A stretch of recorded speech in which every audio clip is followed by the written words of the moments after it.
साथियों नमस्कार। साथियों, आज का जो एपिसोड है यह एपिसोड एक चंबल घाटी में 31 साल तक एक छत्र राज करने वाले निर्भय सिंह गुर्जर और सीमा परिवार, जो उस समय की चंबल भीड़ की सबसे सुंदर दस्यु सुंदरी थी, उनकी जो प्रेम कहानी है उसके बारे में बात करेंगे। साथियों, बात है सन 1957 की। 1957 में जालौन, उत्तर प्रदेश के जालौन जिले के पचपदरा गांव में एक लड़के का जन्म होता है और उस लड़के का नाम रखा जाता है निर्भय सिंह गुर्जर। निर्भय सिंह गुर्जर के 5 बहन और एक भाई था। एक टोटल 7 भाई बहन थे। निर्भय सिंह गुर्जर का बेहद गरीब परिवार था। बेहद गरीब परिवार में निर्भय सिंह गुर्जर का लालन पालन बहुत मुश्किल से हो रहा था। तो निर्भय सिंह गुर्जर के मामा ने निर्भय सिंह गुर्जर के पिताजी को कहा कि आप हमारे गांव में आ जाइए और यहाँ पर कुछ ज़मीन हम आपको देंगे, जिससे आप अपनी बच्चों का अच्छी तरीके से लालन पालन कर पाओगे। निर्भय सिंह गुर्जर के पिता बेहद गरीब थे। वो अपने ससुराल वालों की ये बात मान करके और अपने ससुराल में आ जाते। वहाँ पर उनके ससुराल वाले उनको कुछ ज़मीन दे देते हैं। उस ज़मीन में निर्भय सिंह गुर्जर का जो पिता है वो अपने 7 बच्चों का बेहद अच्छे तरीके से लालन पालन करता है। निर्भय सिंह गुर्जर और उसके भाई बहन बड़े हो जाते हैं। जब निर्भय सिंह गुर्जर बड़े हो जाते हैं तो निर्भय सिंह गुर्जर भी कुछ मजदूरियाँ करने लग जाते हैं। तो निर्भय सिंह गुर्जर भी मजदूरी करते हैं, उसका भाई भी मजदूरी करता है। तो अपने परिवार की जो हालत है वो थोड़ी सुधरने लगती है। उसी समय चंबल के भीड़ में कई आतंक जो बागियों का था वो चल रहा था। जो डकैत कहते हैं उनको दस्यु कहते हैं, बागी कहते हैं। वो लोग चंबल के उन भीड़ों में उनका एक जमावड़ा था, उनका कब्जा था। वो दिन रात की लूट पाट और उनका अपहरण का ये कार्य चलता था। उस समय एक गैंग चलती थी, लाला राम की गैंग। लाला राम की गैंग जब राशन की ज़रूरत होती थी तो उन गांव का सहारा लेते थे। आसपास के गांवों से कुछ लोग पकड़ते थे, अपने विश्वास पात्र, उनको कुछ पैसे देते थे और उन पैसों से वो लोग उनके लिए राशन ला करके गैंग में पहुंचाने का काम करते थे। तो लाला राम की गैंग को भी चाहिए था कि कोई ऐसा विश्वास पात्र कोई गांव का आदमी हो, क्योंकि वो लोग तो सड़क पर चल नहीं सकते थे। दस्यु जो बागी होते थे वो सड़क पर नहीं चल सकते थे। तो लाला राम की गैंग जो थी, अब उसको भी राशन तो चाहिए चंबल में, क्योंकि बिना राशन के, बिना खाए पिए तो रह नहीं पाओगे। तो अब राशन लाने के लिए उनको एक आदमी चाहिए था। तो उन्होंने गांव में जो संपर्क किया तो सबसे ईमानदार उनको लगा निर्भय सिंह गुर्जर। निर्भय सिंह गुर्जर की उस समय उम्र थी महज 18-19 साल की। ये अपने भैंस बकरियां चरा करके अपने परिवार का पालन पोषण अपने पिता के काम में हाथ बटाया करते थे। तो लाला राम ने निर्भय सिंह गुर्जर से संपर्क करते हैं और निर्भय सिंह गुर्जर को कहते हैं कि आप हमारे लिए बाजार से राशन ला करके हमारी गैंग में पहुंचा दिया करें, इसके बदले में हम आपको कुछ पैसे देंगे। अब गरीब आदमी था, गरीब आदमी को जब लगा कि मुझे, उस समय शिक्षा का इतना चलन नहीं था, शिक्षा का अभाव था उन भीड़ों में, तो उस निर्भय सिंह गुर्जर को लगा कि कुछ आमदनी अगर मेरी इधर से हो जाती है तो मेरे परिवार की जो माली हालत है वो थोड़ी ठीक हो जाएगी।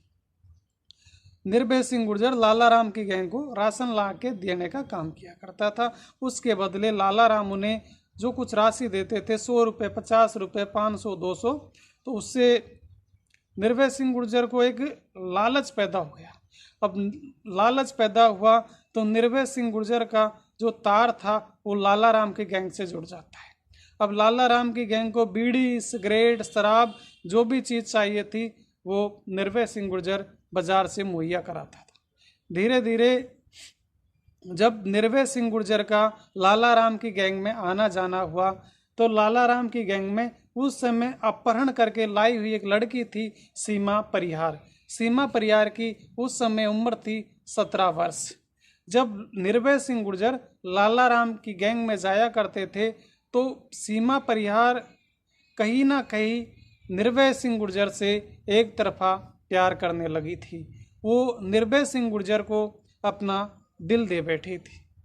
जब निर्भय सिंह गुर्जर को सीमा परिहार के इस पता चला कि सीमा परिहार मुझे प्यार करती है, लेकिन निर्भय सिंह गुर्जर उन बीहड़ों में जाना नहीं चाहता था। निर्भय सिंह गुर्जर वो जो घाटी का जो रास्ता था, चंबल घाटी का जो दस्यु जो बागियों का जो रास्ता था, उसे चुनना नहीं चाहता था। निर्भय सिंह गुर्जर अपनी मेहनत मजदूरी करके अपने परिवार का पालन पोषण करना चाहता था।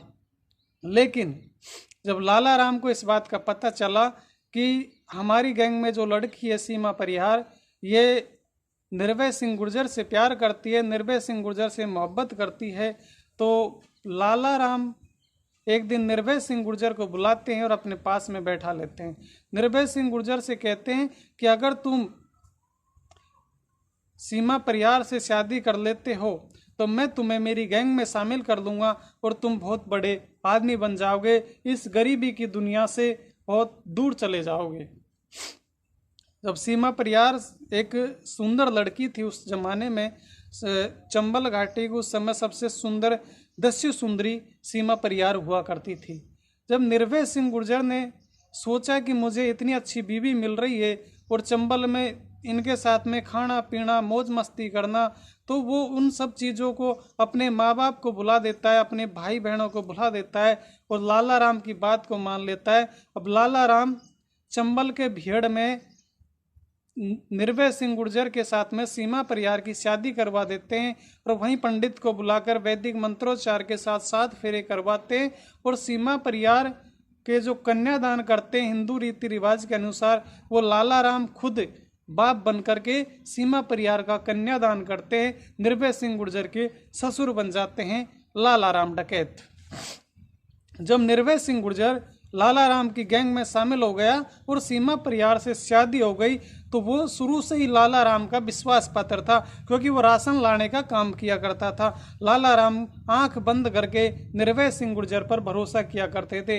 निर्भय सिंह गुर्जर धीरे धीरे अपहरण किया करता था और बड़ी बड़ी लूटपाट करने लगा था, हत्याएं भी उनके साथ लाला राम के साथ मिलकर करने लगा था। अब निर्भय सिंह गुर्जर का नाम भी लाला राम की गैंग में टॉप पर चल रहा था, क्योंकि एक तो उसकी मासूका सुंदर, दूसरा वो अपहरण लूटपाट डकैती में सबसे ऊपर चल रहा था।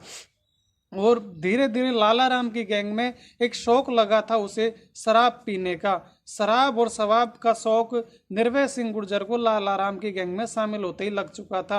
अब निर्भय सिंह गुर्जर शराब की तलाश में गांव में जाया करते थे और गांव में जब शराब पीते थे तो शराब पीने के बाद में उन्हीं गांव वालों से डिमांड करते थे कि मुझे इस गांव की कोई सुंदर सी लड़की चाहिए जिसके साथ मैं संबंध बनाना चाहता हूं, जिसके साथ मैं इसी गांव में रहकर रात बिताना चाहता हूं। इन बातों से उस गांव के लोग बिल्कुल परेशान हो चुके थे, क्योंकि निर्भय सिंह गुर्जर का ये रोज का काम बन गया था, गांव में जाना और गांव की महिलाओं से छेड़छाड़ करना, उनके साथ मयासी करना। जब धीरे धीरे ये बात सीमा परिहार को पता चलती है तो